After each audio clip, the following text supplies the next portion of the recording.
Good evening and welcome to the December 20th, 2022 Victoria City Council meeting. Ms. Hilbert, would you please call roll? Sure. Councilman De La Garza? I am present. Councilwoman Solis? Here. Councilman Crocker? Here. Councilwoman Scott? Here. Councilman Loughran? Here. And Mayor Pro Tem Young. Here. At this point, I will invite you to stand and join with me in reciting the pledges and remain standing for a brief moment of silence.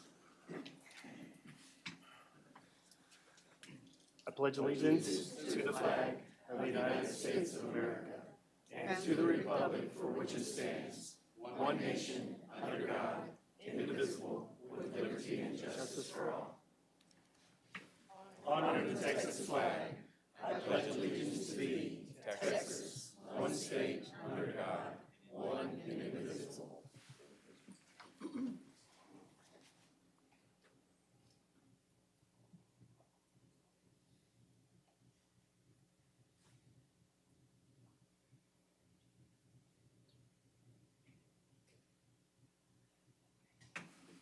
Thank you. Well, I'd like to welcome everybody tonight. We have a full house. Great to see everybody. Welcome to the final meeting of the 2022 year. Thank you for those who are watching on TV and online. I'd like to wish everybody a very Merry Christmas, a Happy Hanukkah, Happy Holidays, and a Happy New Year as well. Mr. Garza, great to see you. Likewise. Do you have any announcements or reminders? We do. Good evening, good afternoon, Mayor and Council. I actually have quite a bit, so I ask that you bear with me. With the upcoming freezing temperatures, we want to take a couple of minutes and just put some friendly reminders out there for safety reasons and hopefully reassure residents on some elements as well. I'll start off by, of course, asking the public to be mindful of roadways. Temperatures are expected to dip below freezing levels, and we know that that can cause some slick conditions. And so we just ask folks to be mindful of that. On the water system and conservation side, especially after Winter Storm Uri and what we experienced, we know that that might be a concern for the public. And so we want to remind everyone that what caused that issue was a combination of frozen pipes and running faucets across the city. Typically, you hear people say, leave your faucet dripping, right, to prevent it from the pipes freezing. The challenge is that if everybody does that and there are some issues that could deplete our water source more quickly, and that's what happened during Winter Storm Uri. And so we just ask folks to be mindful of that and use their best judgment on doing so. We ask that they focus on covering up the faucets outside the house, for instance, hose bibs, keep them from freezing, opening up cabinets in your house to keep the house warm, and to turn off sprinkler lines. As it relates to heating safety, we ask the public to be mindful of the usage of space heaters, and ask that they do not use the oven to heat your home because of just risks that are associated with that. We have, through our Office of Emergency Management and community partners, have identified some warming centers. And so for the public that does have some concerns on not being able to stay warm, we ask them to be cognizant of the options that are available. The daytime, the Salvation Army Warming Shelter will open as needed daily starting on Thursday, December 22nd from 7 a.m. to 4:30 p.m. and are open to anyone. The feeding kitchen will be open from 5 to 6 p.m. as usual. And for more information on the Salvation Army Warming Shelter, we ask the public to call 361-572-3779. For nighttime, C3 Victory at 1604 Crestwood will be available as a community warming center for anyone in need of a warm place to stay at night, starting Thursday, December 22nd through Sunday, December 25th, from 5 p.m. to 8 a.m. each night. For more information, please call C3 Victory Church at 361-575-7842. And in general, for any questions that the public might have specific to the water situation, and for folks that might want their meter turned off for whatever reason, preventative or whatnot, we ask that they call the Public Works Department at 361-485-3380 and help us potentially, prevent us depleting unnecessary water. Again, that number with Public Works is 361-485-3380. Similarly, as any holidays or when any holidays come up, we've got some change to schedules. And so we also want to mention that all non-emergency City of Victoria offices will be closed Friday, December 23rd and Monday, December 26th in observance of Christmas. Offices will be closed Monday, January 2nd in observance of New Year's Day. The Victoria Public Library will close December 23rd through the 26th. The library will close early at 3 p.m. on December 31st and will be closed all day, January 1st through 2nd. On the solid waste side, the compost site will be closed December 24th through the 25th and January 1st. The landfill will be open December 24th, but will be closed December 25th and January 1st. On the park side, Riverside Golf Course will be closed Friday, December 23rd through Sunday, December 25th due to weather and holiday closures, and the course will reopen on Monday, December 26th. Don't ask me to repeat all that. We'll rewind the tape. Yeah, exactly, yeah. We do ask on the environmental services side as well. As a reminder, garbage and curbside recycling will be collected as normally scheduled December 23rd through December 26th. Residents who have extra garbage from the holiday season that does not fit into the provided bin may place the excess garbage in standard trash cans or in plastic trash bags. The excess garbage will be picked up on regularly scheduled garbage collection days, December 26th through 30th, and yard waste will not be collected. As a reminder, we do this once after Christmas because we're cognizant that there's typically more trash after the holidays, and so we do allow for this one time for people to have that extra trash, and we'll pick it up. So that's what I have. Lastly, I do want to mention that I was reminded of it because I know there's some members of our Library Advisory Board present here that normally after we have Library Advisory Board meetings, I've provided an update to you. And so I very briefly want to mention that there was a meeting on December 14th. I unfortunately was not able to make it. But at that meeting, there were policies that were discussed. There were some amendments to those policies made by the Library Advisory Board. You may recall from conversations with myself and with Allison that what was presented to the board were two policies, one focused on juvenile collection and the young adult and adult collection. And based off of those changes, they were substantial to the initial drafts that Allison had put together. We do envision bringing those for a conversation with you at our January 3rd council meeting. And have a conversation with you about how you'd like to proceed with those policies. And so for now, that's our intent. And we'll obviously post it on the agenda so ensure that there can be a conversation with you about it. At this point, our game plan is to have that conversation with you before we finalize any policy per conversations that we've had with you and the mayor who isn't here. And so that's how we plan to approach that. And with that, that wraps up my announcements. All right. Do you have any public or employee recognitions today? I do have one. I hope she's here. She is here. So Celeste Menchaca, she's received her certified floodplain manager certification from the Association of State Floodplain Managers. Celeste, can you stand up? There she is. So Celeste, congrats.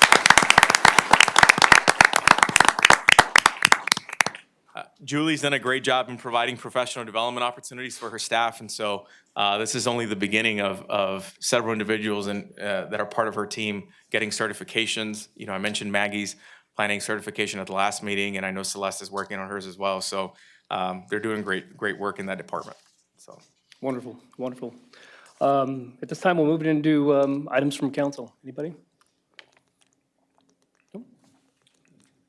I just want to say thank you to Chief Arredondo for his service the last 2 years, and we're going to miss him greatly.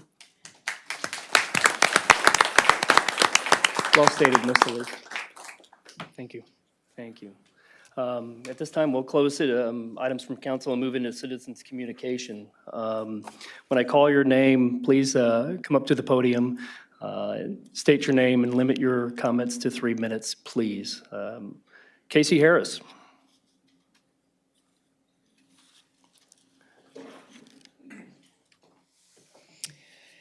Good evening, City Council members, Mr. Mayor Pro Tem.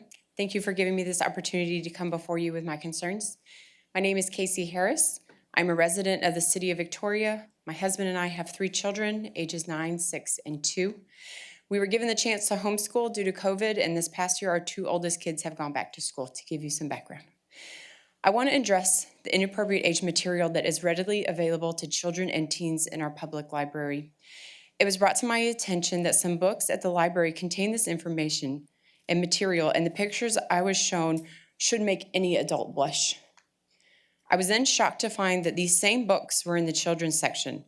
Now, when my kids and I go to the library, the older two I thought were at the age where they could look through the shelves and find something that piqued their interest on their own. However, after learning that they could come across these books has made me change my mind. Children should not be given the freedom to look through books that they will find interesting and not lose their innocence. Clearly, children do not need sexual pictures and material in the public library. Think back to the video rental days. I think we're all old enough to remember Blockbuster. Remember the forbidden room with the black curtain blocking your view from the content as the law used to require? There's a reason why those videos were not on the shelves with everything else. They were adult-only audiences who are mature enough to handle the video content. Children are not the correct audience for material like that, even if it's in books. If there is a need for the community to have access to these books, let them be in the designated section and the adults can decide if their child is mature enough for their content. City Council members, I urge you to look at what these books represent. Does the good of having them available to a few outweigh the consequences of open access for all? So many things in this world lately destroy our children's innocence at a frighteningly young age. We don't need our public library facilitating this exposure. Our job as adults is to protect our children and our teenagers from any damaging information that they may get from books as well. I stand before you as a mother, as an active member of our community, as someone who wants to protect our children's innocence as long as possible from any external threats. I humbly and respectfully request that you carefully consider the material that children and teenagers have uncontrolled access to in our public library, and they are removed from uncontrolled areas. Thank you for your time, and have a Merry Christmas. Great. Merry Christmas. Thank you, Ms. Harris. Sarah Beaver.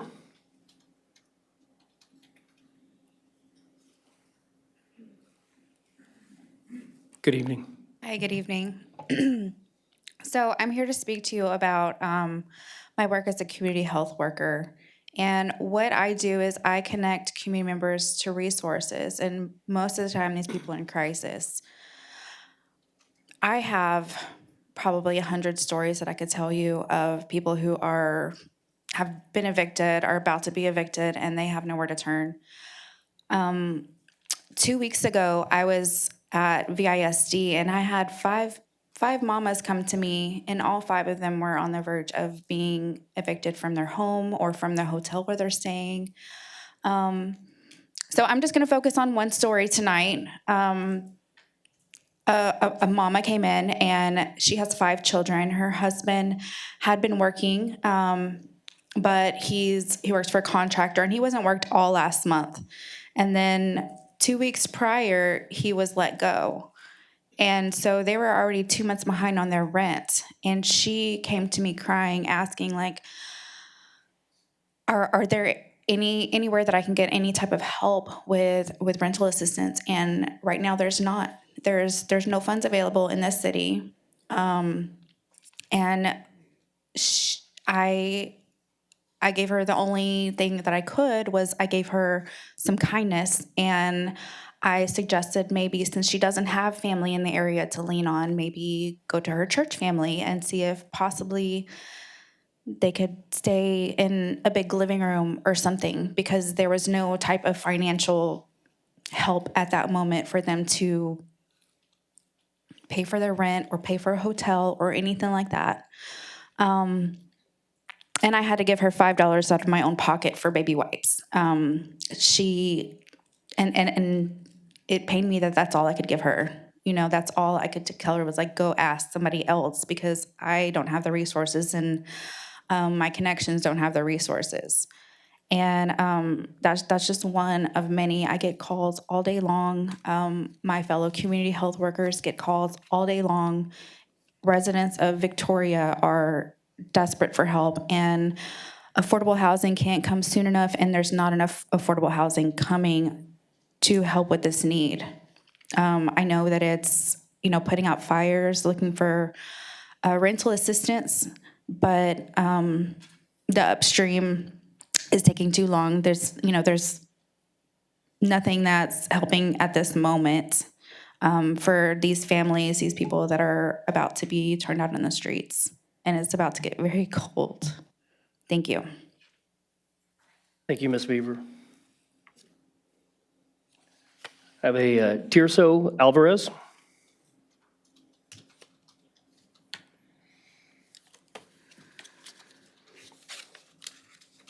Good evening. I really don't know how this works, but I'm here to I'm here to complain about the city code enforcement. They've been harassing me for 22 years, and they just don't leave me alone. I kind of like told them, the last time I confronted them, I told them, what I got to do? Do I got to, I was going to make a sign and say the city of Victoria made me do it, and I was going to hang myself out there on my property because they just don't leave me alone. I got several violations. For 22 years, they've been harassing me and harassing me and harassing me. The first time they did it was in 2001. I bought property off the city. In 2002, the city code enforcement was tearing it down.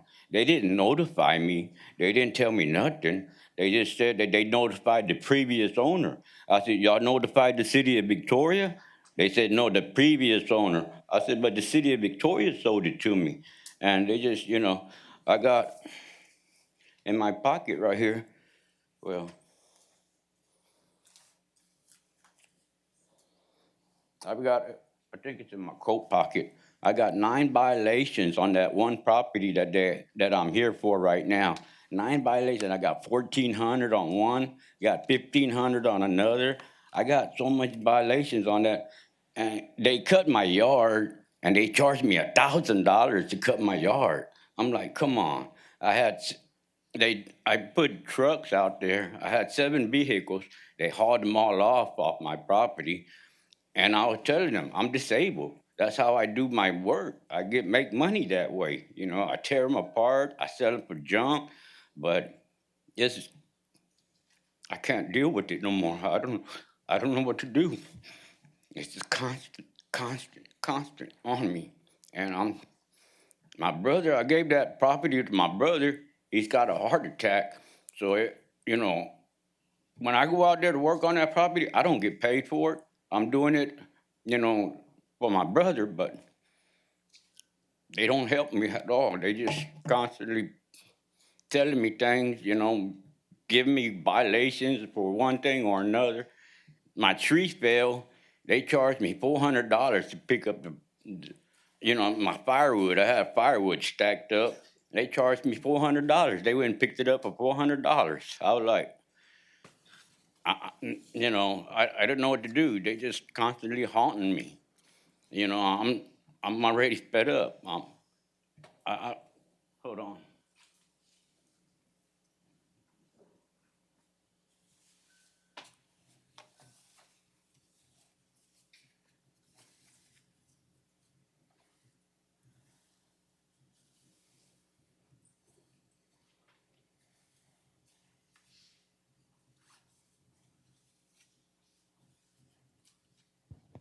I got one here. It's $752. I got another one. It's $441. I got another one, $488. All I right, got Mr. another Alvarez, we're one. going to have to wrap it up. I got another one, $1,500. I got another one right here for $1,400. I got 1, 2, 3, 4, 5, 6, 7, 8, 9 violations on that one property. What do you do? I told them, it all started when they Mr. Alvarez, we're going to discuss this in Yeah, but like I another said, portion. it started in 2001. They tore down my house. I told them I was going to sue them. They locked me up and gave me 2 years in probation. I don't know what was that for. They locked me up and Thank put you, me in Mr. probation Alvarez. 2 years. Thank you.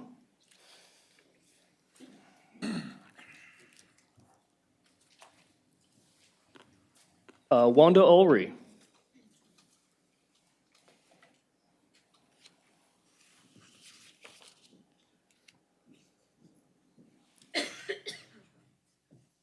Good evening. Good evening. Thank you for the opportunity to speak today. I want to wish you a Merry Christmas.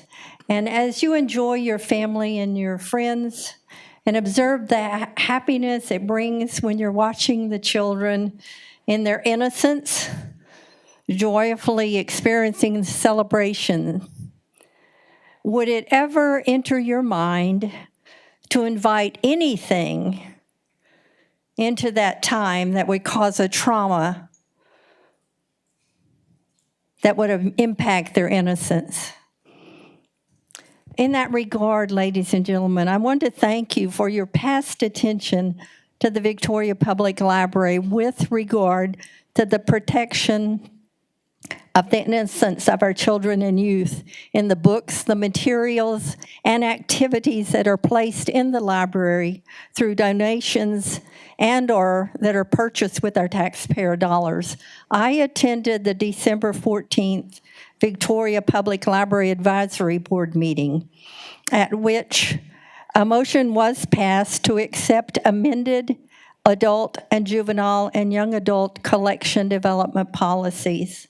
These policies, in my opinion, move toward accountability and set boundaries for the protection of the innocence of our children and youth.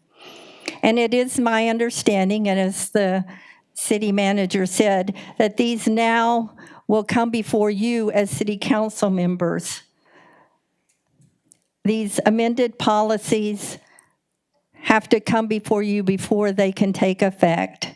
So I want to encourage you to please review and approve these amended policies, which again is a start to set some firm boundaries with regard to age-appropriate books, materials, and activities that are placed in the Victoria Public Library for our children and youth. And again, I want to thank you for standing firm for their protection. I appreciate your time. Thank you very much. Michael Vonderow. Good evening, Council. Good evening, Dr. Mr. Young.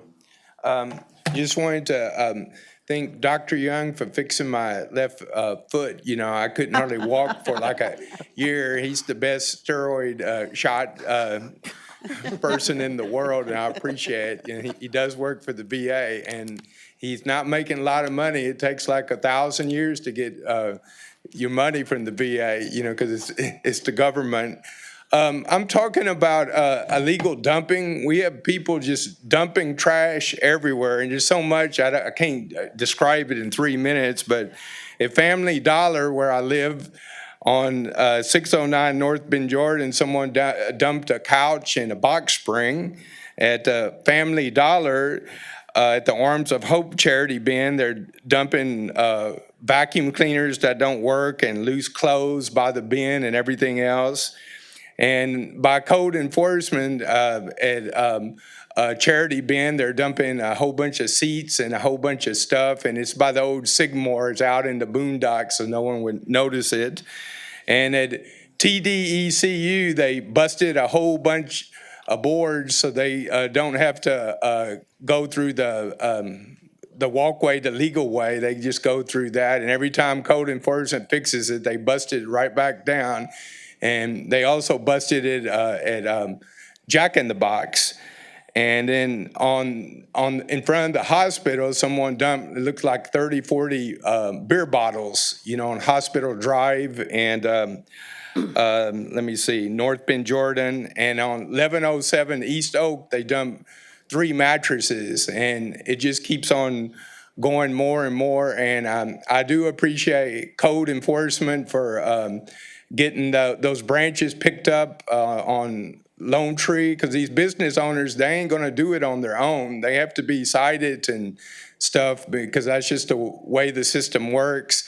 And I appreciate Rick for all the stuff. He's in the planning division for taking care of the trailer park. You know, when you're only making $400 an hour, it's hard to fix those potholes, you know? I mean, most people make more, and it's hard for him, you know?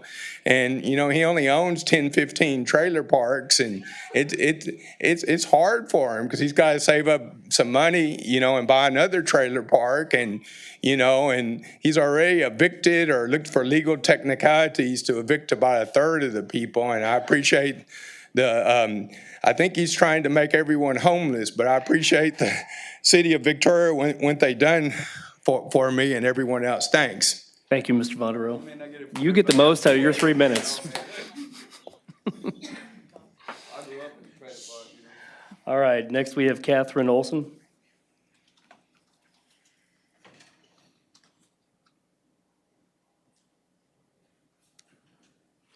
Good evening. Good evening, Mr. Mayor and, well, Mr. Mayor Pro Tem. Thank you. I knew I was going to do that. And city council members. Here are some facts about what's going on in our nation.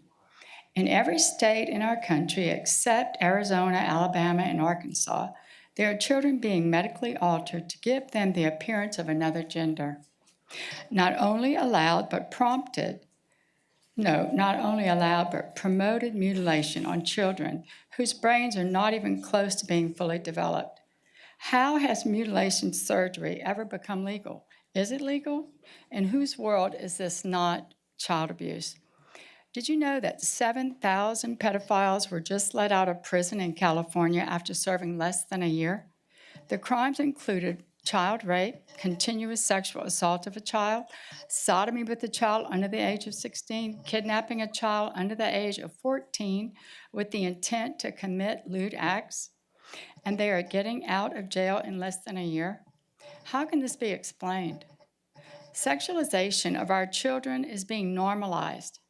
There is a play on Broadway called Downstate.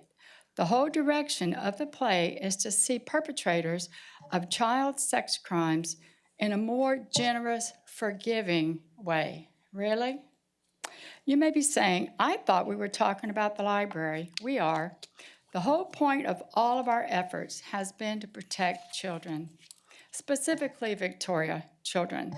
We've always had a conservative community, and I believe that we have a conservative community and would love to see that maintained.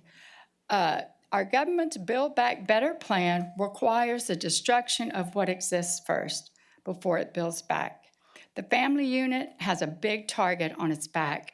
It's counterproductive to the plan. So what is the plan? Again, simply put, to destroy the family unit.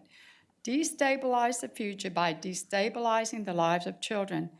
Instead, how about Victoria, Texas work hard to stabilize the lives of children and protect them from viewing material that they can't unsee? I did appreciate the hard work by the library board at the meeting on December 14th, and I hope that what they established and what they put forward to be visited will go ahead and come to pass, because it seemed like it would be a positive change. Thank y'all so much. Thank you, Ms. Olson. Harley Fisk.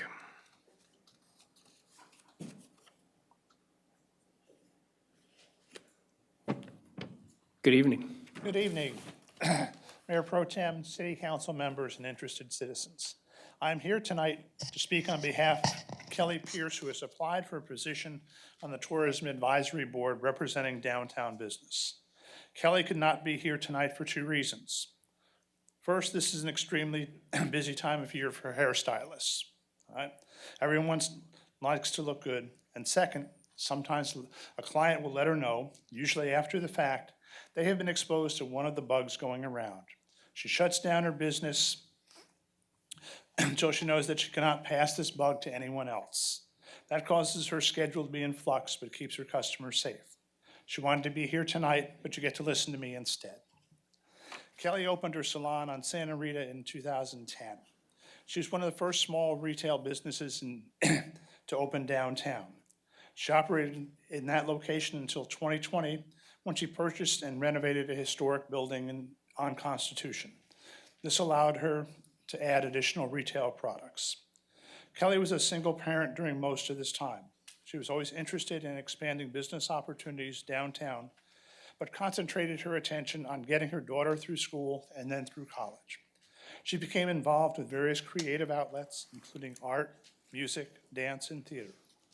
Now that her daughter has graduated from college, Kelly has the time and energy to put toward making Victoria an even better place to live and work. Kelly would make an excellent addition to the Tourism Advisory Board. She understands the importance of tourism to the intellectual, social, and financial fabric of Victoria. Tourism and the dollars that it brings in helps Victoria to expand its services without having to raise property taxes.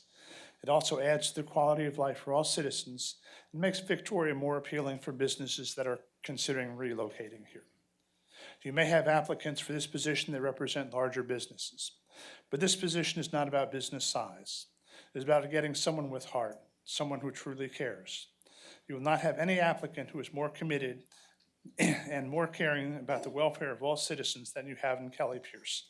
I encourage you to select Kelly for this position. Thank you. Thank you, Mr. Fisk. Lynette Zeller.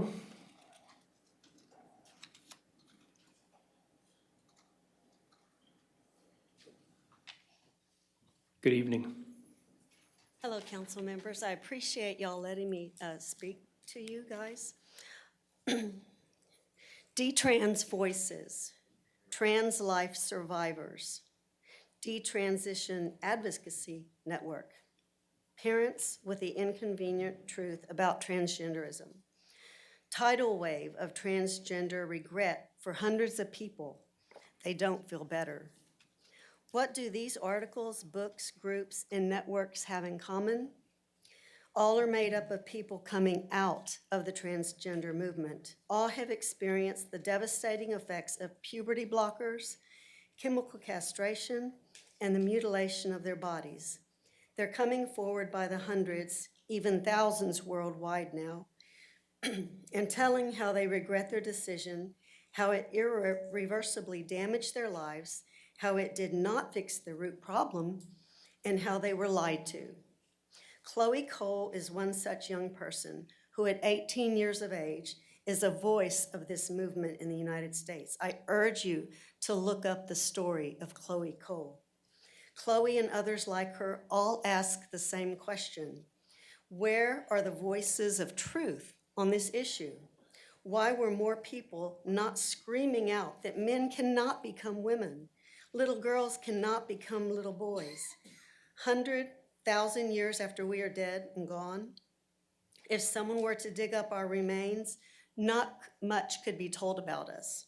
But with certainty, they could know whether we were male or female because it's written into the DNA of every cell in our body. The largest gender identity clinic in the world, London's Tavistock Clinic, is closing down.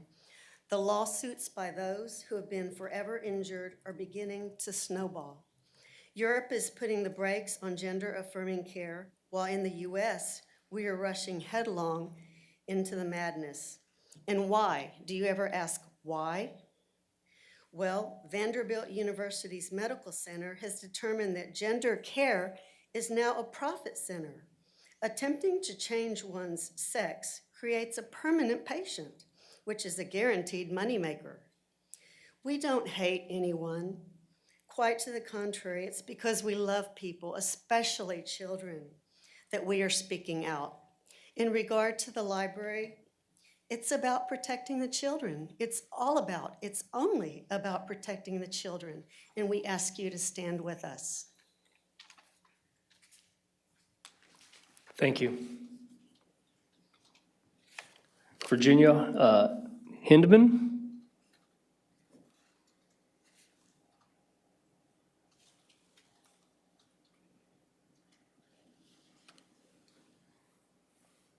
Good evening. Good evening. And thank you for letting me address you.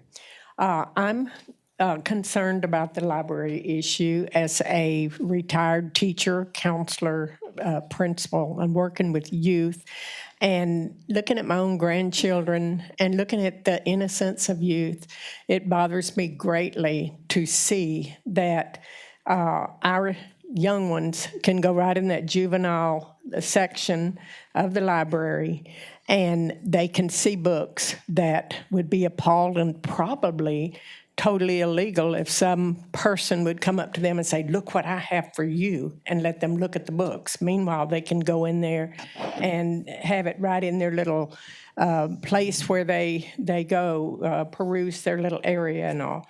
So I'm definitely against that. As been mentioned several times, the books are not appropriate for their stages of brain development and maturity.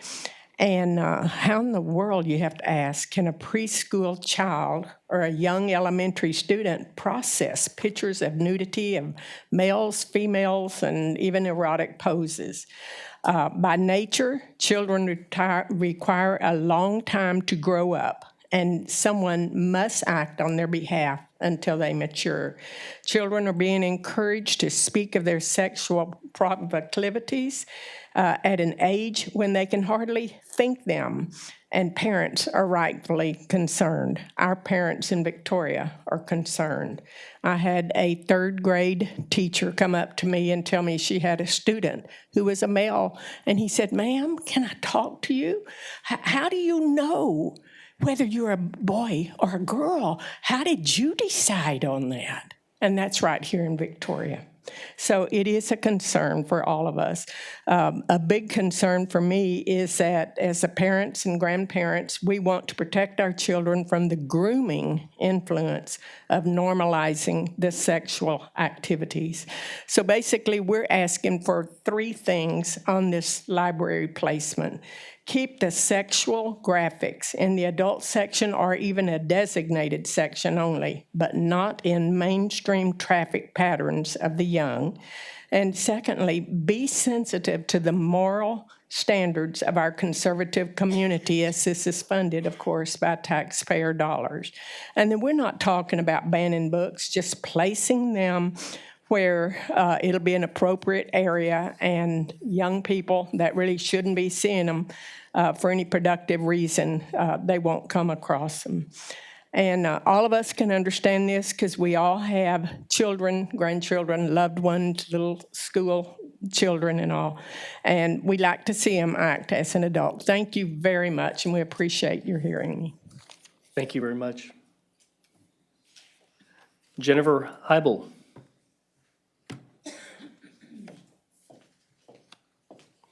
Good evening. Good evening.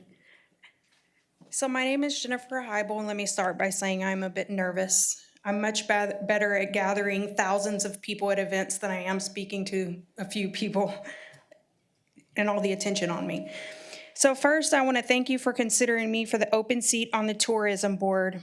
I'm a wife, a mom to 3 fantastic kids, and a grandmother to 4 beautiful grandchildren. I'm a local small business owner right here in downtown Victoria. My husband and I opened South Texas Performance on Southwest Moody 12 years ago, and my partner Jackie Winstead and myself opened Mother Cluckers downtown in early November. I have been hosting events and fundraisers in our community for 12 years with the goal of highlighting small business in our community. Since opening Mother Cluckers downtown, we have had shoppers visit and most importantly, buy from other cities such as Portland, Lake Jackson, and New Braunfels, just to name a few. It is very humbling to see visitors travel hours to shop our amazing downtown small businesses, and we will continue this trend with the full schedule of outdoor events in 2023. I am a firm believer that if you host a well-organized event, the community will show up and they will support you. Hosting successful events means we get heads in beds, and boy, would I love to see more rentable spaces to our guests in the downtown area. I feel very strongly that small business is the heart of any community. Just as an example, when our family travels, the first places we go are to local downtowns. Why? Simply because we know that is where the unique small businesses are located, and the best customer service is always found there. Growing small business grows our community, which then grows our tourism. The 5 vital components of tourism are attraction, accessibility, accommodation, amenities, and activities. With a good team, we can grow, we can prosper, we can all build each other up, and I'm ready to take this task head on. Thank you for your time and Merry Christmas. Merry Christmas. Ms. Heibel, you did fantastic. Thank you. And last, Patricia Hastings.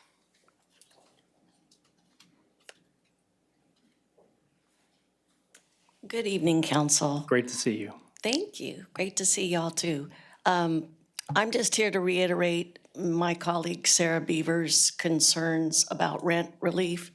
Right now, I, as Director of Christ Kitchen, and I'm also a community health worker, am fielding about 15 to 20 calls per day for rental help. These are people who have already received their eviction notice, and we just don't have a thing to tell them. We're down to suggesting your local church for help. And then we sit in the office and cry.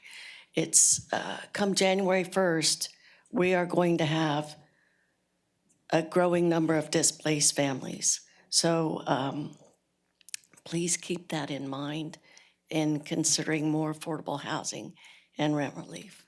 Thank you. Thank you, and thank you for all you do. All right, that'll close citizens' communication, and we'll move into items with public hearings. Item C1 is the 2021 CDBG Consolidated Annual Performance and Evaluation Report, the CAPER. This item is on public hearing only, and no formal action will be needed. Good evening, Council. So if you'll remember, this is an annual event. Our 2021 Consolidated Annual Performance Report is reporting on our 2021 annual plan. So if you remember way back in August of 2021 is when we first approved the annual action plan for that year. So these are all of the funds. So the annual action plan outlines how we're going to spend the money, and the CAPER reports on how we actually did spend that money. So this is all the money that and actions that we did over the past fiscal year. So there's an overview of what it is, what I just explained. And again, it does not require any formal action from council, but it does require a public hearing and this information to be reported in a public meeting. So our 21-22 City of Victoria programs was, of course, administration, which we have closed as of September 30th. There is $53,000 remaining funds that will go into our unprogrammed funds balance that we will probably program in next year's annual action plan. We had an affordable housing program, which is in progress for repairs to substandard houses, roofs included in that program. We allocated $125,000. There's been one small draw, but if you notice on a consent agenda, there's contracts with the contractor for all of those homes, and so we expect that remaining funds of $123,000 to be expended by March. And then we have neighborhood programs, the demolition program, which we have $48,000 and $767 still remaining in that, so we continue to demolish eligible structures. So our public facility projects included Boys and Girls Club painting, exterior trim painting. That project's been completed and closed. Gulf Bend Clinic renovation, for our end, that project has been completed and closed. I think they still have grander plans and are still working on it, but for the grant purposes, we paid for all of the materials, or $100,000 of building materials, and so that grant has been completed and closed on our end. And then the Perpetual Help Home Daycare Rehab at 401 South Depot, that is in progress. There was quite a bit of construction delays on there, like HVAC and some mechanical equipment, which the grant is paying for most of that, and so it's still in process. We're working on them to get a small draw, but the reason that project was in such delay is really because of construction materials, which is not uncommon right now. For our public service agency programs, you'll see that all of the programs were very successful except for Meals on Wheels South Texas, the Senior Center Cafe to-go meals. They actually canceled the grant, so that $8,000 will roll into our unallocated fund balance to be allocated in a future annual action plan. They just had still had a lot of COVID funds and other funds that they were able to use to cover their meals. So we have a balance of $8,021.16 that will be rolled over into our unallocated fund balance. And then you'll see that we assisted 280 individuals through these programs. And that is my report. I'll be happy to answer any questions before the public hearing. Thank you. Is there any public comments?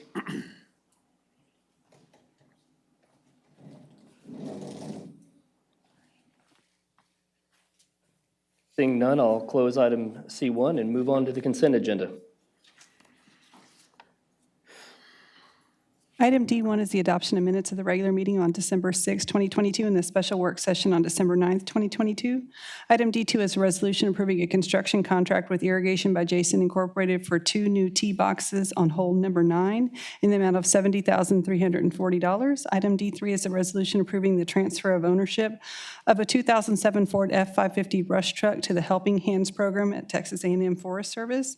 Item D4 is a resolution approving a memorandum of understanding with By Grace Floors and Construction LLC to provide construction services and approve the contracts with By Grace Floors and Construction LLC and the homeowners of the CDBG roof rehabilitation and owner-occupied rehabilitation programs to complete the construction projects in the amount of $105,688.45. Item D5 is a resolution approving the purchase of a 350 horsepower motor for the vertical turbine pump from Lewis Electric Motors for the surface water treatment plant for the proposal amount of $92,166. And item D6 is a resolution approving the TCEQ annual water system fee for the city's public water system in the amount of $60,995.20.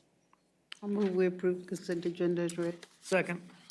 Right, we have a motion and a second. All those in favor say aye. Aye. All those opposed, same sign. Consent agenda passes. We'll move on to action items. Item E1 is a resolution approving a community grant agreement with the South Texas Zoological Society Incorporated for facility improvements and a master plan study for the Texas Zoo in the amount of $500,000. Good afternoon, Mayor and Council. You're going to be disappointed because I do not have a presentation. But I do want to quickly verbalize a little bit of where we are with these ARPA funds and agreement. You may recall just at our workshop, we reiterated and reminded you on the allocation that we had set aside for community grants, which was $1.25 million. Those going $500,000 to Texas Zoo, $500,000 for Billy T. Cattan, and $250,000 for the Salvation Army. And we've been talking about these allocations for, gosh, maybe close to a year. And it's taken us a while to get to this point, but we're finally there. And so on the agenda tonight, you have this item as well as the following item, which is the Billy T. Cattan project. The agreement with Salvation Army is still in the works. It's kind of making its way through their structure to get approved before we bring it to you. But really quickly, big picture, because of this delay in us getting these agreements out, the timeline to utilize the funds by these entities is June 30th, 2024. We had originally, when we first talked about this, had discussed making that deadline the end of calendar year 2023, because per ARPA guidelines, we have to allocate the funds by the end of 2024.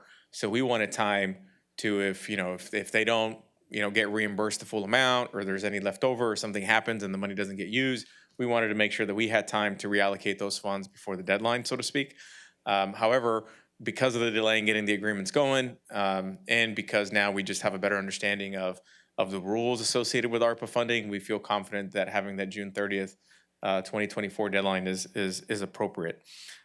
This will be a process in terms of how we require the reporting to get out. That was one of the tricky parts that we worked very closely with Gilbert. He's not here, but worked very closely with Gilbert to get him comfortable with the process for these entities to request, in essence, the funds. And so there's a form that's attached to the agreement that facilitates that process. But in terms of the projects themselves, there's of course the Exhibit A's on both projects. I'll briefly just highlight those, and I'll walk through both since I'm up here now. But on the zoo one, that's $500,000, partly for the master plan.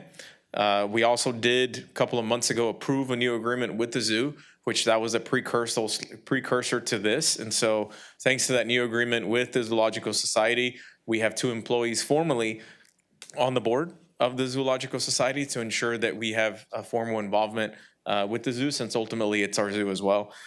And so that was important for us to have a role in that conversation with the zoo, especially knowing that we were going to get to this point where we're going to partner with the Zoological Society, and we wanted to make sure that we did everything we could to ensure that the money gets spent, as planned, right? And it's part of a strategic vision. And so that's why we also made it a point to require the zoo go through a master plan.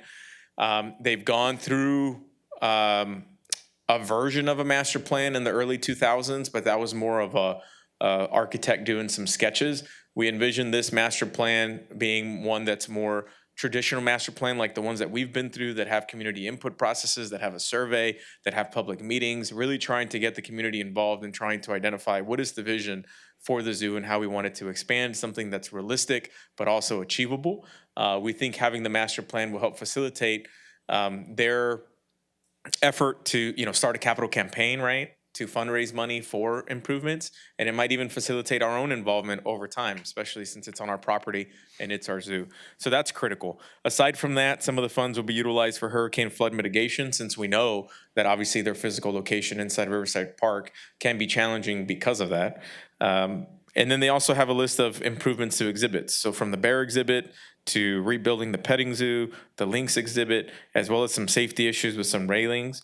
And also addressing the aviary. Am I saying that right? Aviary. I knew I was saying it wrong.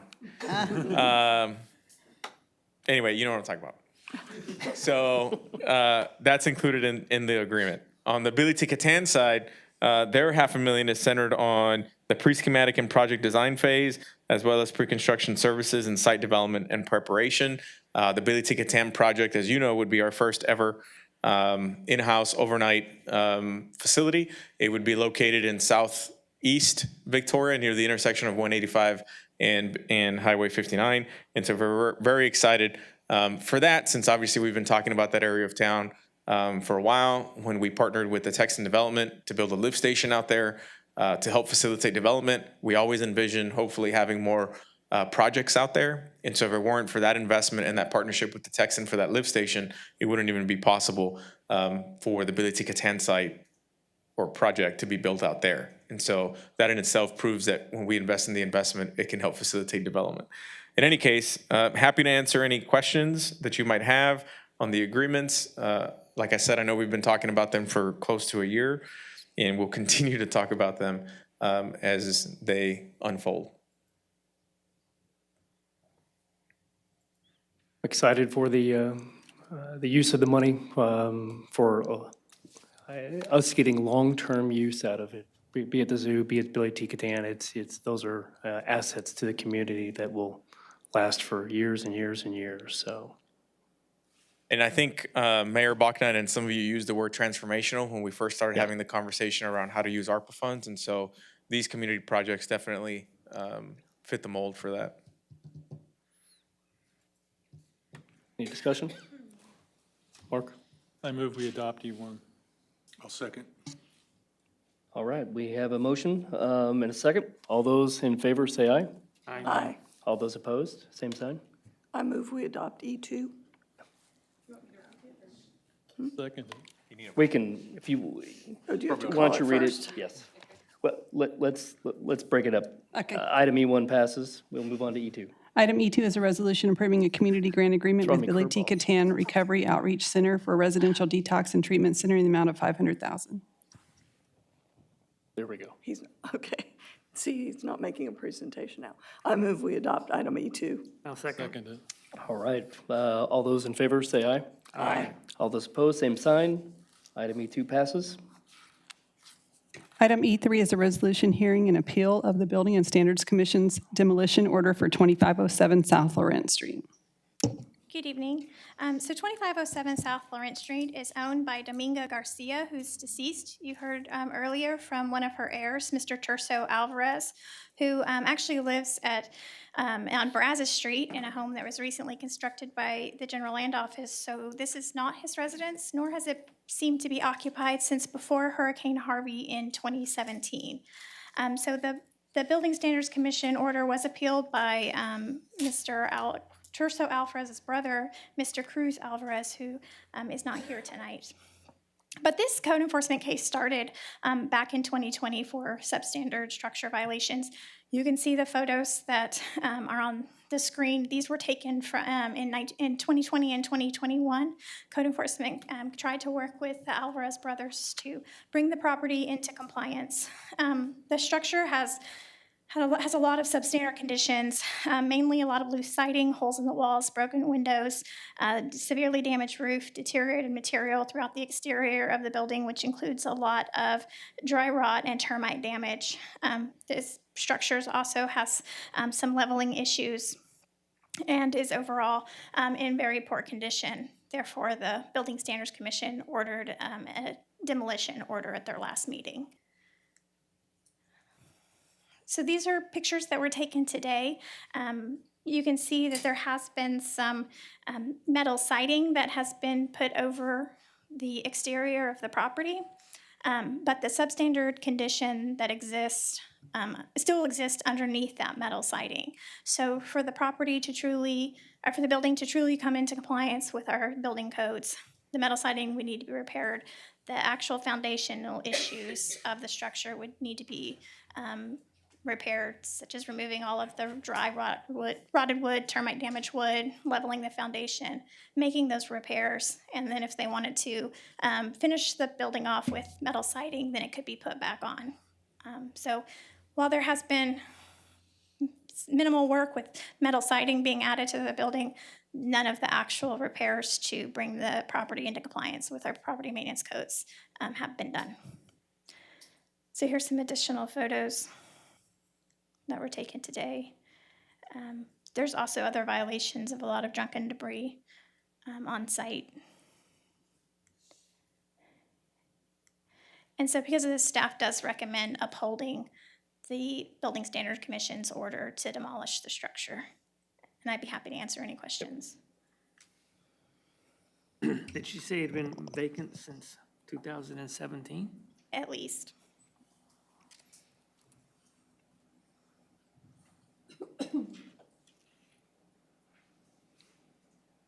Just for my clarification, was there something in the order that they had to provide a renovation plan within 30 days, and that has not occurred? So not within the order, because the order was to demolish, but in the notification packets, I see. we do ask that the property owners present a detailed plan to the Building Standards Commission to help the Building Standards Commission make a determination on whether the property should be repaired or demolished, and there's been no such plan. I'm glad you bring that up too, because whenever he came into my office to make the appeal, which I helped write for him, I again reiterated, bring to council a detailed plan of how you're going to make repairs to fix this property, and we have not seen any sort of plan submitted.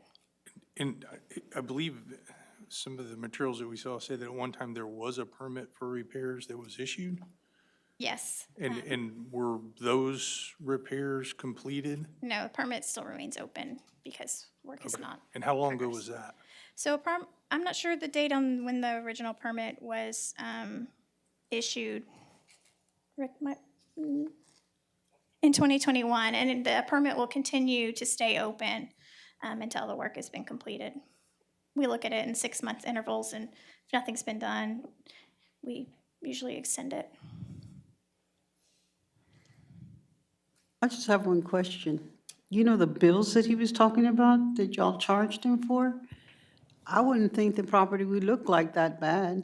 So it was substantially worse when code enforcement first notified him of the substandard conditions in early 2020, and we did do a lot of cleanup, but Mr. Alvarez also owns at least half a dozen properties, and most of them usually have some sort of code enforcement violation, so I would imagine that those totals are in totality of all the violations on all the properties. But their property actually was completely cleaned up by code enforcement when the substandard building notices first went out in 2020, and it has since come to this condition in the 2 years. And I see a reference in some of the materials. What are the, I mean, as the structure currently stands, what are the safety issues involved with it? Well, whenever you have, rotted wood or deteriorating foundation or wood supports, I mean, you're always run the risk of a building collapsing. Are there currently utilities to the structure? Do we know? I believe so. Rick believes there are utilities. Usually there are utilities, and that's part of our demolition process, is to disconnect those.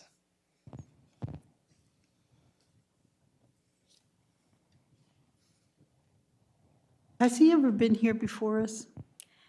Not to my knowledge, not to. Not on this property, but on another property. I'm not sure we've demolished another one, at the Building Standards Commission has issued a demolition order for one of his properties, although code enforcement has abated his properties many times with, either mowings or picking up junk and debris. One other question, Ms. Lacy, I think you had reached out to us.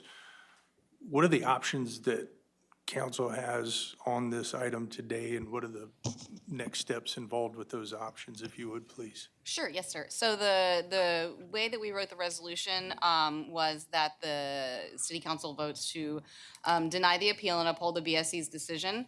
At that point, the property owner will have 30 days to essentially appeal that decision up to district court, and then they would be able to rule on whether or not they wanted to uphold BSC or overrule it as well.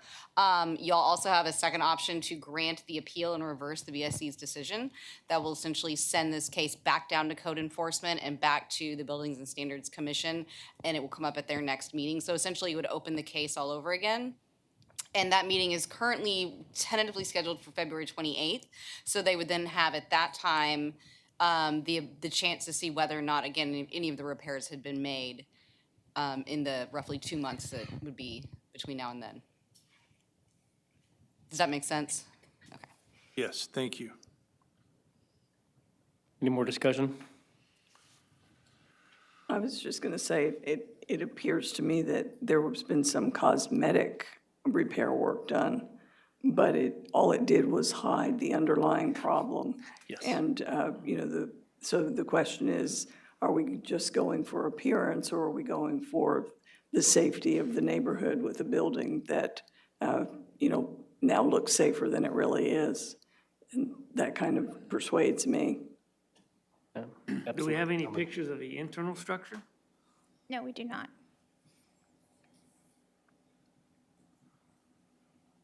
I would agree that my concerns there would be related to the safety aspects of that, not only for that property or inhabitants, but neighboring properties. And that was what led to my question, so.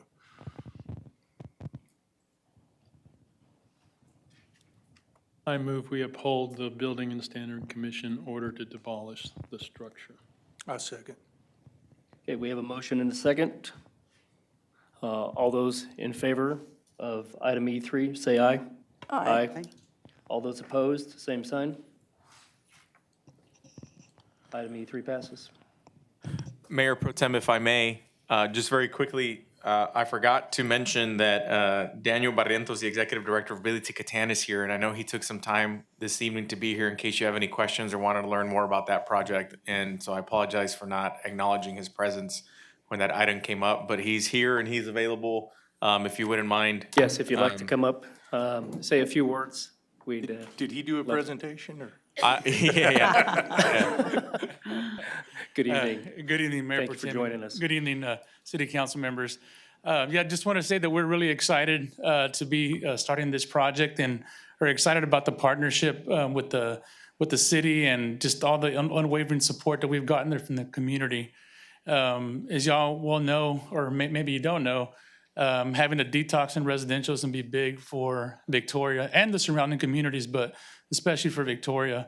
For years we faced a challenge of finding a detox bed or a residential bed for those individuals needing those services, and it's just excited that we'll be able to do that in a couple of years.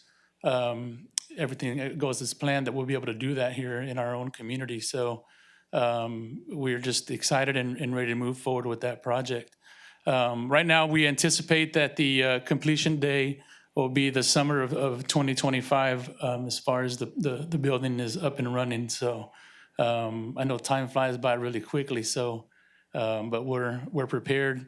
It is a project that we've modeled after another project with some coworkers of ours from San Angelo, so we're going into this ready and prepared to be open here in Victoria. Thank you. Right. How many patients will the building be able to? So it'll support 52 patients. 12 of those beds will be for detox strictly, and the other 40 will be for male and female. The other thing that we're doing that we're really excited about, because we'll probably be the only center six of the centers in Texas that'll be able to house women with children, because sometimes that's a barrier for women who are seeking treatment is because of their kids that they have, and we'll be able to. Our plan is to have that program. It'll be state funded, and so if a mother has a child that's under the age of 3, they're allowed to bring the children with them. Can you specify what part, I know you said 185 and 59, was it? Where about is that going to be at?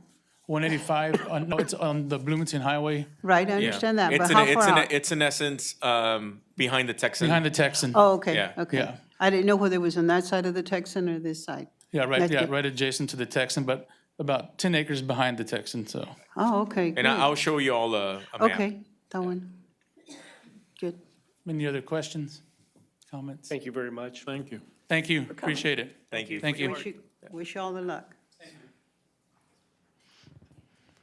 Item E4 is a resolution authorizing the city manager to negotiate the terms of a professional services agreement with AGCM Incorporated for owners' representation services in connection with the construction of a public safety headquarters facility.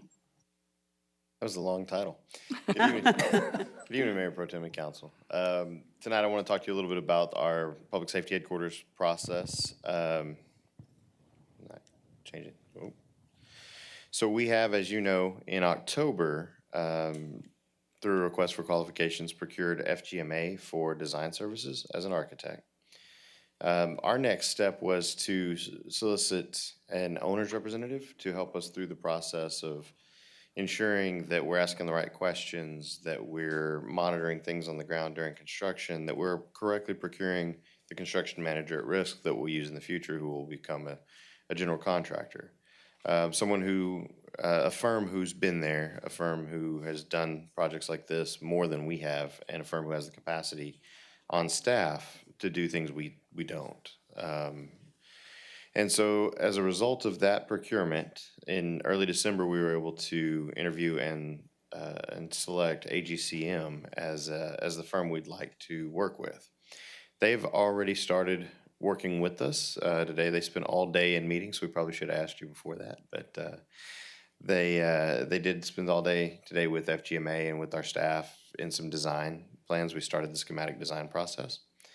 And so real quickly, I'll tell you a little bit about them before I invite Chris Majors up to introduce himself and let you ask us both any questions you'd like. But AGCM, the reason we've selected them is largely because of their history of experience, their local offices in Corpus Christi, Houston, Austin, San Antonio, and Dallas. They also have more than 70 employees across the state, and they listed several similar projects to ours that they've been a part of, and all came with good references. So with that, I'll invite Chris Majors up to introduce himself and let you ask both of us any questions that you may have. After this, the next step in January, we will bring you back at the final terms of a contract for your approval. So. Thank you, Mr. Farrell. Appreciate it. Good evening, Council. Chris Majors, I'm the Vice President of AGCM's East and South Texas office, so from Corpus to Houston. Born and raised in Corpus, live in Corpus, but travel back and forth between there and Houston 2 or 3 times a week. I've been with the company for about 13 years. Started straight out of college and have been working with AGCM ever since. Glad to answer any questions you might have about the firm or any qualifications. Certainly the resume in the packet that we received was very impressive. And I think for me, it's a confidence builder to see the types of buildings that you guys have put in there, similar to what we're looking for. So we appreciate that information.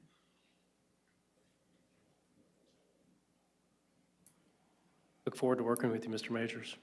We're very much looking forward to it as well. We appreciate We're the excited opportunity. about the facility, and thank you for your expertise. Thank you.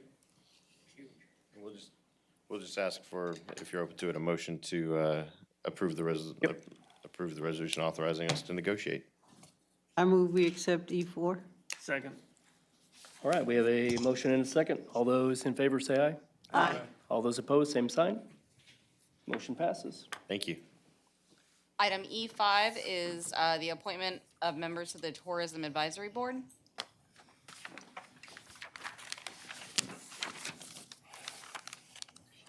Good evening. Good evening. The resolution before you tonight will appoint members to the Tourism Advisory Board. So you heard from a couple applicants earlier, and I'm going to go through the presentation quickly, and then we have several votes to take on this item. Okay, so the function of the board is to advise the CVB on matters that are referred to the board, and they also administrate the grant programs, advertising activities, and they do help promote tourism within the city of Victoria. The composition, this is a large board with 18 total members, 13 of which are voting members, and 5 being ex officio members that are mostly city employees. And their members serve 2-year terms, and they may not serve more than 3 consecutive terms. So the voting members include 3 from the lodging and accommodations industry, 2 from the arts, 1 from historic preservation, 1 from UHV, 1 from VC, 1 from the downtown business district, 1 from the food and beverage industry, 1 from retail, and 1 from the attractions, and 1 from sports and outdoor tourism. The ex officio members are the CVB director, the city manager or his designee, Main Street executive director, the public library director, and the parks and recreation director. So the appointments tonight. So there's going to be 8 different appointments, 1 for the UHV representative, VC representative, sports and tourism, retail shopping, attractions, food and beverage, and the downtown district, and the arts. So first off, we have some reappointments. There are 4 categories that we're asking you to consider reappointing members that are already serving on the board, and that's the representative from UHV, Mr. Jay Lambert, Victoria College representative Sue Prudhomme, the sports and outdoor tourism representative Ashley McGee, and retail shopping, who is currently represented by Rosanna Fish. All of these individuals have asked to be reappointed and are eligible for reappointment. And then when we get to the actual appointments, we have 4 categories as well to vote on.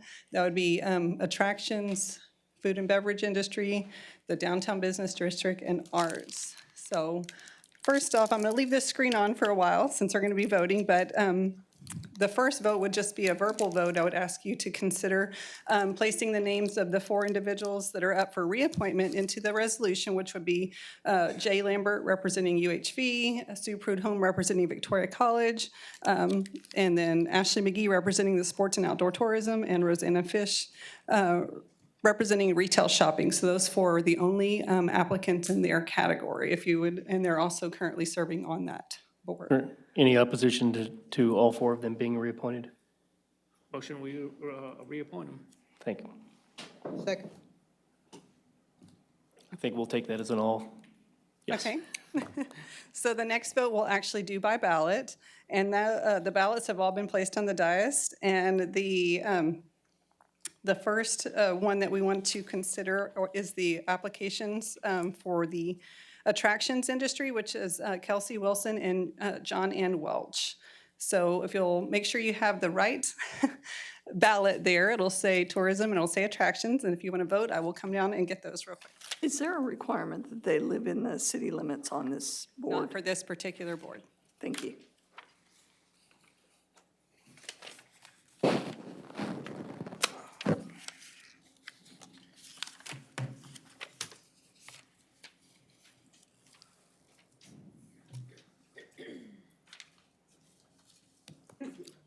A tie.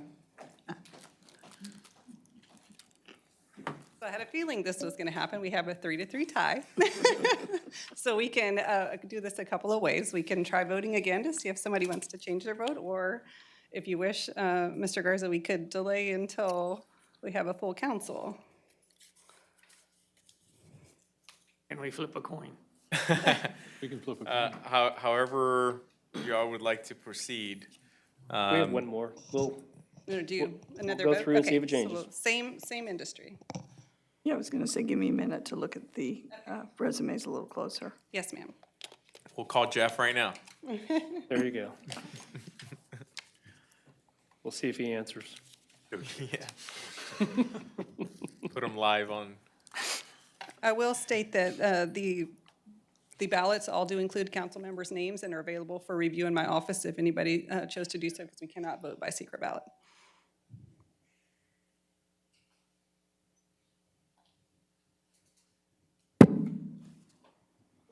Whoops.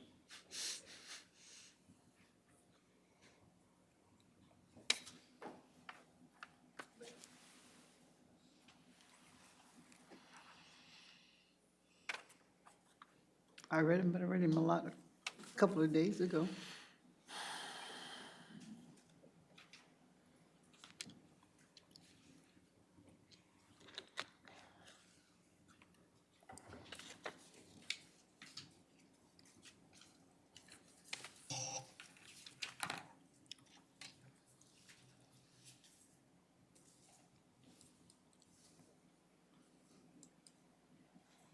April.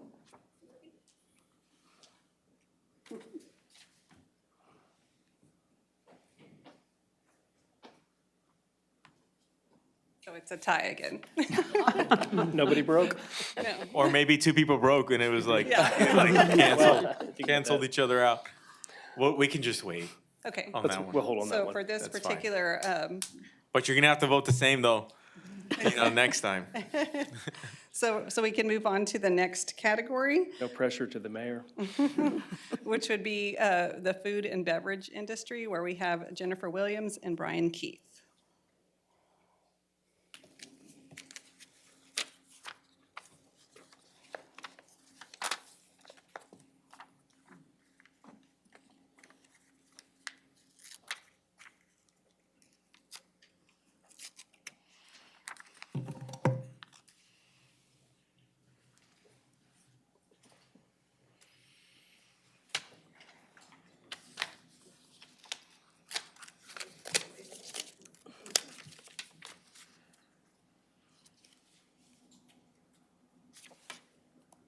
Offering, you're gonna jinx it.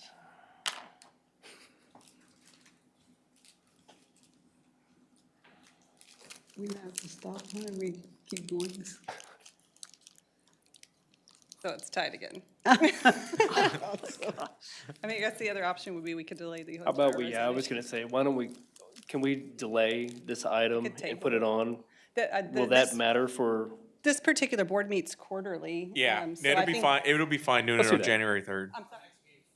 Yeah, it'll be Until fine doing February. it in January. So we could do January 3rd if y'all want to, if somebody wants to make a motion to table to a certain specific date. or I something. move that we table this until January what? 3rd. 3rd, okay. Y'all are Hopefully gonna the be full here on council will January be 3rd, here. right? Yeah, I was gonna say, y'all do plan to be here on January 3rd, right? Why don't you pick up the ones that we haven't used? Yeah. All right, well, if that's. Need to vote on the two. Yes, yes. All those in favor of tabling this item for January 3rd, say aye. Aye. All those opposed, same sign. All right, we've tabled that, and we'll come back to that January 3rd with hopefully a full complement on council.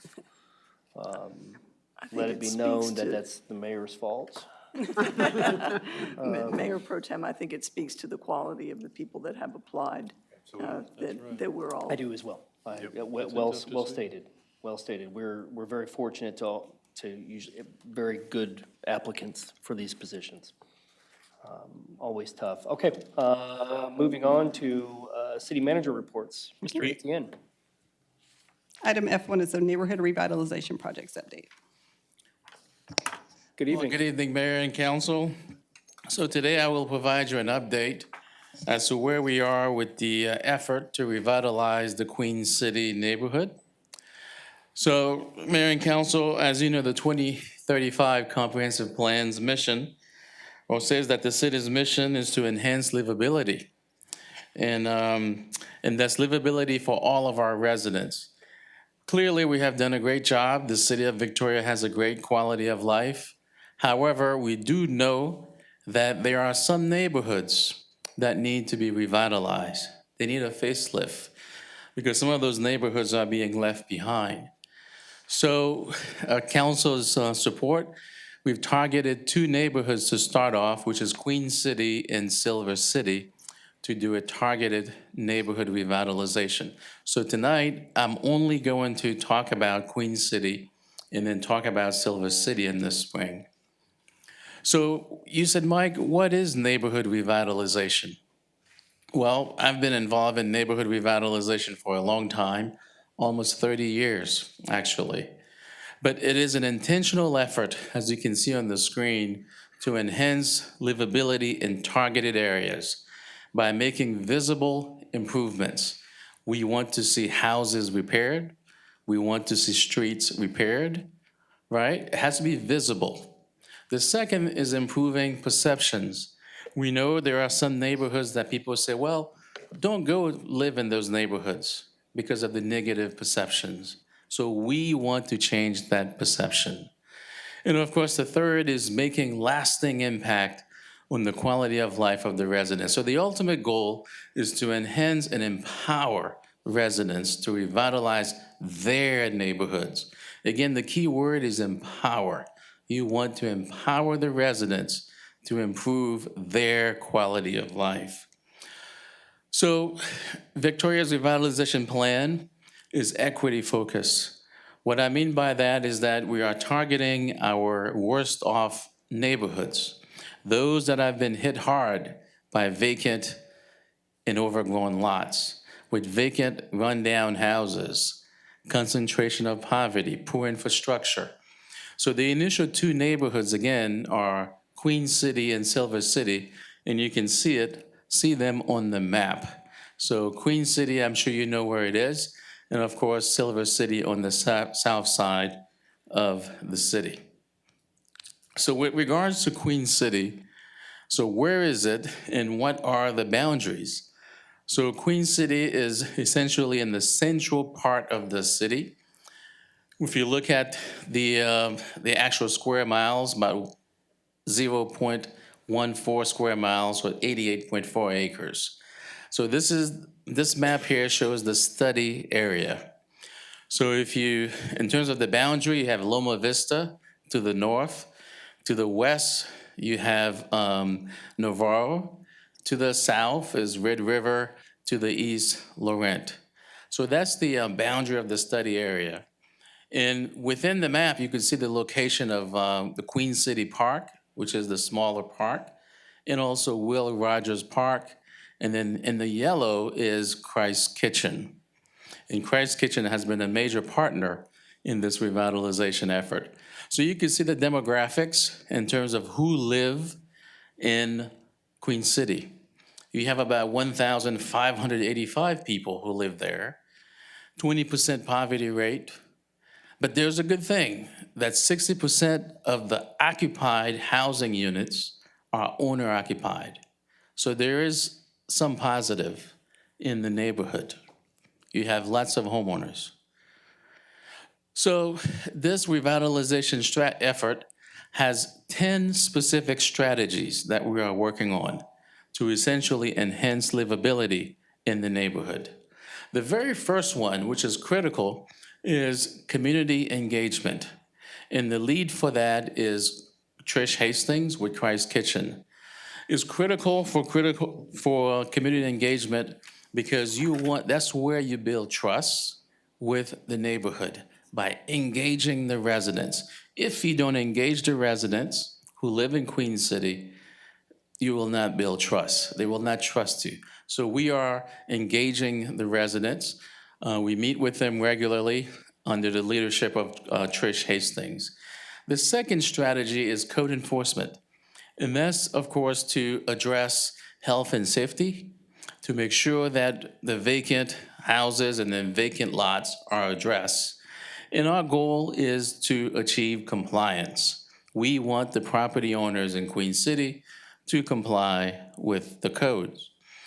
Third is community appearance. We are doing neighborhood cleanups and so forth. We have 2 cleanups scheduled next year. The first part of Queen City will be in March 2023, and that will be the western part of Queen City, and then the eastern part will be in the fall. So because Queen City is fairly big, we will do the neighborhood cleanup 2 times, okay?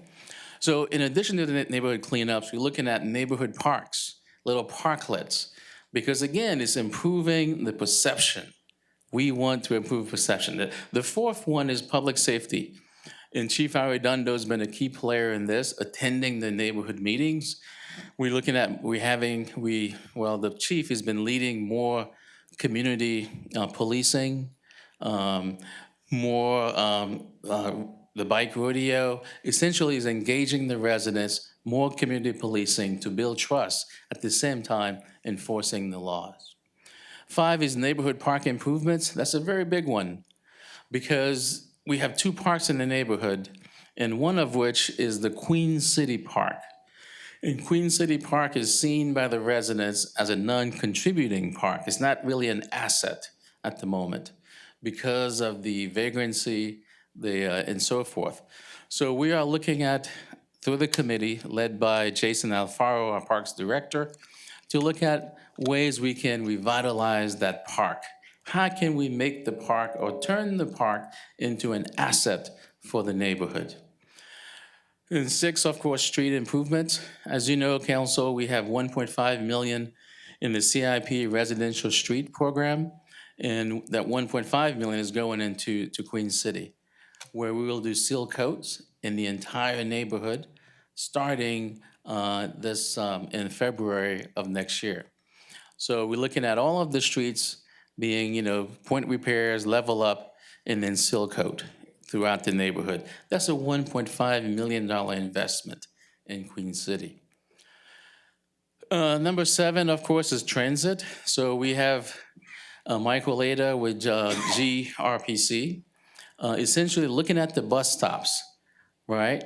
We want to make sure that the residents have access or good bus stops to wait for the bus. At the same time, we want to make sure that there are bus stops in regional job centers where residents from Queen City can catch the bus to go to, let's say, Caterpillar, those job centers. So we want to make sure the bus stops are there, and also that the destination is also there in terms of taking them to job centers. And also we want the ride to be pleasant. Number 8 is the housing improvements. So again, housing is critical because it's the first rung of any effort, is improving housing. So we have 3 partners working with us on this. That's Julie Fulgham, Brian with Habitat for Humanity, and of course the Housing Finance Corporation. What we are doing there is looking to acquire vacant lots to build infill housing in Queen City. Also partnering with Habitat to renovate existing houses. We have a lot of rundown houses in Queen City, and a lot of them are homeowners. So the question is, how can we help those homeowners repair their homes so they can stay in the neighborhood? So we are partnering. I think Julie talked about the program we have with Habitat for Humanity, where they're repairing the roofs and so forth. Number 9 is workforce training and development. We want to make sure that the residents scale up in terms of skills. We are partnering with Workforce Solutions, so Henry Guayado is leading that effort for us as the committee chair. Technically, we want to connect the residents to jobs. And that's essentially like to training, get training like welding, construction, so they can find meaningful jobs, so they can raise their income and improve their quality of life. So that's critical, the workforce training. And we have some residents who do not have a GED. So the question is, how can we help them get a GED? And ultimately, if they want to, go to college. Again, it's upscaling the residents so they can do for themselves, have a great quality of life. That's what we want. And then finally is the mental health. So we've heard that's the number one issue for people these days because of the COVID. So mental health is an issue in the neighborhood. So we're partnering with Jeff Tunnel with Gulf Bend Center to essentially provide counseling to the residents so they can have good mental health. So we know that once we finish, we hope to improve quality of life in the neighborhood. But the question is, how do we measure our success? How do we know we are being successful? So we have 8 indicators that we are tracking to see if we are successful. The first one is increased businesses, mental health. Second one, safety, parks, amenities, economic opportunities, housing, and of course, prevent gentrification, is to make sure that the residents who live there, the longtime residents, are not displaced. Gentrification is displacement, is when the residents who used to live there are forced to leave the neighborhood. We want to make sure the old-time residents remain in the neighborhood. So the ultimate outcome, Mayor and Council, we hope by maybe year 2 or 3 into this, we will see improved quality of life in Queen City. So in terms of next steps, we will continue to meet monthly with the community leaders and the partners at Christ Kitchen. So we meet monthly at Christ Kitchen, and all the partners, they report out in terms of what we are doing with public safety, code enforcement, and so forth. And then quarterly, we meet with the larger neighborhood to report out to them. So again, as a note, we will begin the Silver City revitalization effort in the spring. So this essentially concludes my presentation, but I would say as we revitalize our neighborhoods, you will see better opportunity, economic development in the city, because there is a connection between neighborhood revitalization and economic development. So at this time, the mayor and council, I would like to ask Trish Hastings to come forward and say a few words on behalf of the neighborhood. She has been leading the neighborhood engagement part, making sure the residents are engaged. And also want to thank some of you council members who have attended the meetings. I know Councilman De La Garza, you've been to some of the meetings, like some of the coordinating meetings. I know Mark you have, and Jan has too.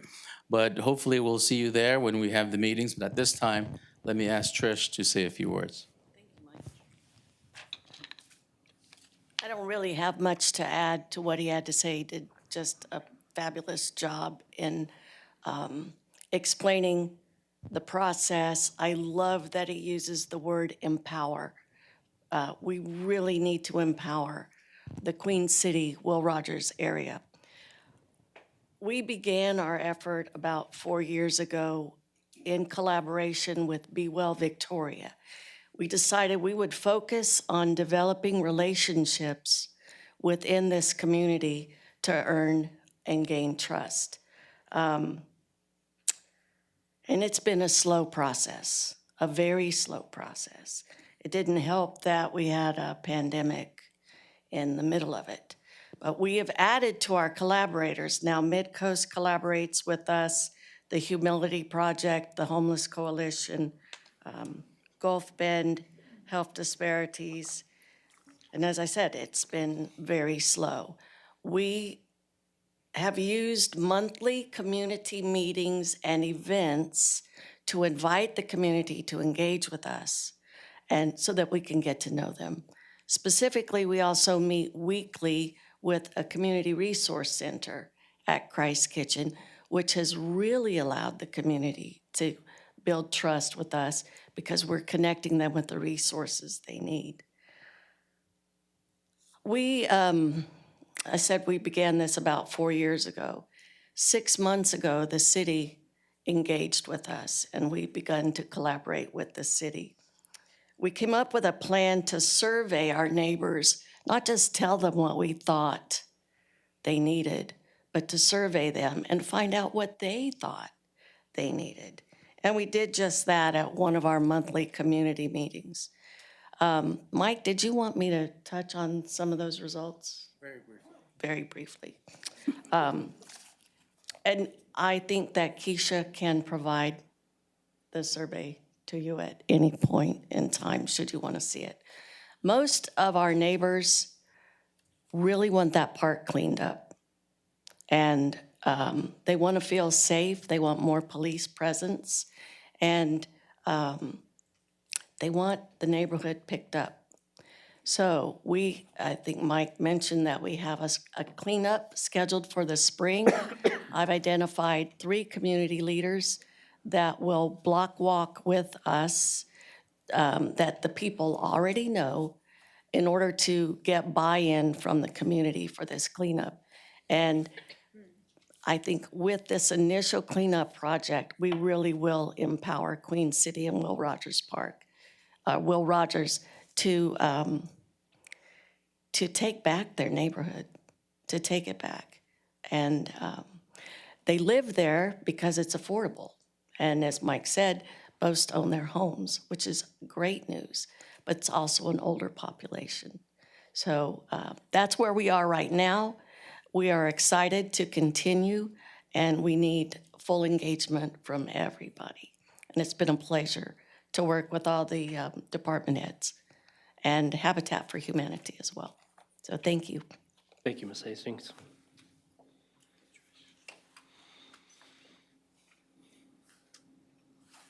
Anybody have any comments or questions? Thank you for the work that you're doing and continue to do and coordinate. It's a great presentation.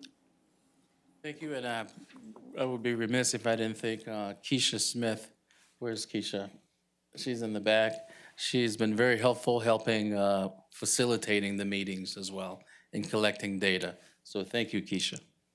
Mr. Etienne, so you've done this for 30 years Yes, now, sir. the neighborhood revitalization? Did you start when you were 5? Some say yes. Anyway, I do want to thank you for your expertise in this. This has been a long time coming to take all of the arms that I think it takes for this to be successful. It's I don't say it's herding cats, but for one person to do it, or it's not possible. It takes every arm for this to be successful. And so thank you for everybody that's been a part of this. Ms. Hastings, well beforehand, but thank you, Mr. Etienne, and everybody involved to make this happen. I like the fact that there's benchmarks later, which will scientifically tell us whether we're being successful or not. So I appreciate that and look forward to finding out those results and the improvements that have been made. Thank you. Thank you. Yes. All right. Mr. Arredondo, Chief left, didn't he? He did. He did. This was his last meeting. It was, yeah. I sent him a text after Josephine mentioned it that, quitters don't get a shout out. But, well, I've spoken to him, personally, but publicly, I did want to thank him for his level of professionalism, his leadership. So I'll embarrass him when he's not here. And his leadership will not be forgotten. And I look forward to continuing to build upon the foundation that he brought to the position and the department.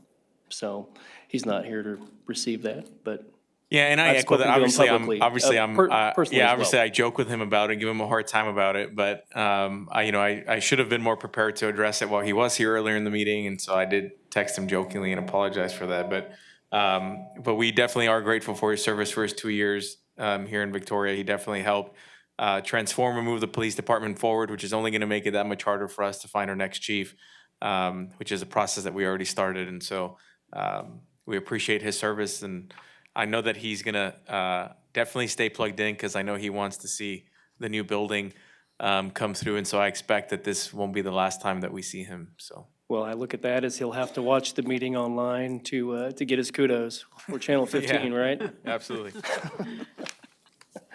All right, we do have an executive session. So the City Council will recess for executive session on the 20th day of December 2022 at 6:39 PM. The subject matter of the executive session deliberation is as follows: Texas Government Code 551.087, 551.072, and 551.071. All right, I do plan on taking about a 5-minute break, and then we'll reconvene. All right? Good job.